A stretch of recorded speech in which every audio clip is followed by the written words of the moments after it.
नमस्कार, EMS TV में आपका स्वागत है। मैं हूं आपके साथ आकाश और आइए नजर डालते हैं प्रदेश से जुड़ी कुछ प्रमुख खबरों पर।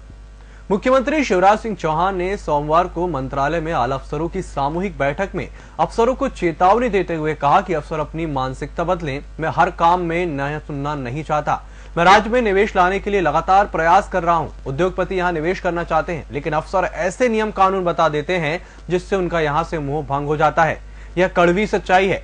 मुख्यमंत्री तक लगातार शिकायतें पहुंच रही थी कि अफसर लोगों को महत्व नहीं देते। इसलिए मुख्यमंत्री ने सोमवार को अफसरों की सामूहिक बैठक बुला ली और मुख्यमंत्री शिवराज सिंह चौहान अब जल कल्याण यात्राएं करेंगे। इसके लिए वे हेलीकॉप्टर से दौरे करेंगे और वहां से उतरकर सरकारी योजनाएं की जानकारी लेंगे, लोगों से उनकी बात जानेंगे और मौके पर ही समस्याओं का निराकरण करेंगे।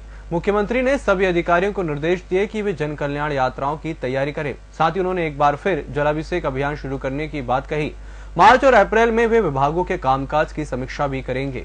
और अब बात करते हैं इंदौर की, जहां पे इंदौर शहर में कला, संगीत और संस्कृति प्रेमियों के लिए भारत भवन जैसा अत्याधुनिक परिसर जल्द ही आकार लेगा। इसके लिए प्रशासन ने पीपाल्याहाना में 4 एकड़ जमीन संस्कृति विभाग को सौंप दी है। यह केंद्र सरकार की रविंद्रनाथ टैगोर स्मृति संस्कृति परिसर योजना के तहत विकसित होगा। परिसर में सांस्कृतिक गतिविधियों के साथ ही मालवा निर्माण की कलाओं को सहेजने के लिए एक संग्रहालय भी आकार लेगा। और इंदौर में ही मंगलवार सुबह शहर में एक बार फिर ग्रीन कॉरिडोर बनाया गया। इसमें एक मरीज का लीवर दिल्ली भेजा गया और 2 किडनी इंदौर में ही ट्रांसप्लांट की गई। दिल्ली मेदांता हॉस्पिटल से डॉक्टर्स की टीम इंदौर पहुंची है। शहर के केचुथाम हॉस्पिटल से एयरपोर्ट और ग्रेटर कैलाश हॉस्पिटल तक 2 ग्रीन कॉरिडोर बनाए गए।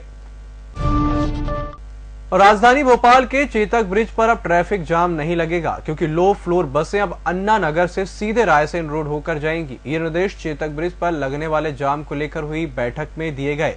दरअसल चेतक ब्रिज पर सुबह शाम लो फ्लोर बसों की आवाजाही के कारण ट्रैफिक जाम की स्थिति बनी रहती है। इसको लेकर ट्रैफिक पुलिस और नगर निगम अधिकारियों के बीच सोमवार को आईएसबीटी परिसर में बैठक हुई। और नौकर से अप्राकृतिक यौन शोषण के आरोपी पूर्व वित्त मंत्री राघव जी पर हबीबगंज थाना पुलिस खासी मेहरबान है। मामले में जांच काफी समय पहले ही पूरी हो गई थी। इस मामले में राघव जी के विरुद्ध पुख्ता सबूत भी पुलिस के पास मौजूद थे, लेकिन पुलिस और अभियोजन की ओर से इस मामले में सुनियोजित तरीके से लगातार देरी की जा रही है। हाल ही में मामला कोर्ट की दहलीज पर भी पहुंच चुका है, लेकिन मुकदमे की सुनवाई ही शुरू नहीं हो पा रही है। और आयकर विभाग के अफसरों की वेबसाइट को पाकिस्तानी संगठन फैसल 1337 द्वारा हैक कर लेने से देश में हड़कंप मच गया। इसका पता चलते ही आईबी और रॉ जैसी सुरक्षा एजेंसियां खोजबीन में जुट गई हैं। वेबसाइट पर देश भर के करीब 5000 अखिल भारतीय राजस्व सेना के अफसरों का ब्यौरा और विभाग के आंतरिक संवाद संबंधी जानकारियां हैं। नगर निगम और आईटीआई ने मिलकर एक कॉल पर प्लम्बर, इलेक्ट्रीशियन और कारपेंटर भेजने की सुविधा शुरू की है। नगर निगम के माता मंदिर स्थित ऑफिस से सुविधा का शुभारंभ सोमवार को किया गया।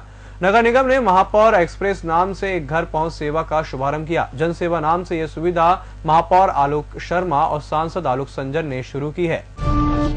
देश भर के लाखों अभ्यर्थियों के लिए परीक्षाएं आयोजित कराने वाला प्रोफेशनल एग्जामिनेशन बोर्ड केवल एक प्रोग्रामर के भरोसे चल रहा है। वन प्रहरी परीक्षा के परिणाम में हुई चूक के चलते प्रोग्रामर अशोक देवनानी के निलंबित होने के बाद पीबी के एसआई और एएनएम के परीक्षा परिणाम अटक गए हैं। बोर्ड अब प्रोग्रामर का विकल्प ढूंढ रहा है। और करीब 3 महीने के अंतराल के बाद मुख्यमंत्री शिवराज सिंह चौहान और पूर्व मुख्यमंत्री दिग्विजय सिंह एक बार फिर आमने सामने होंगे।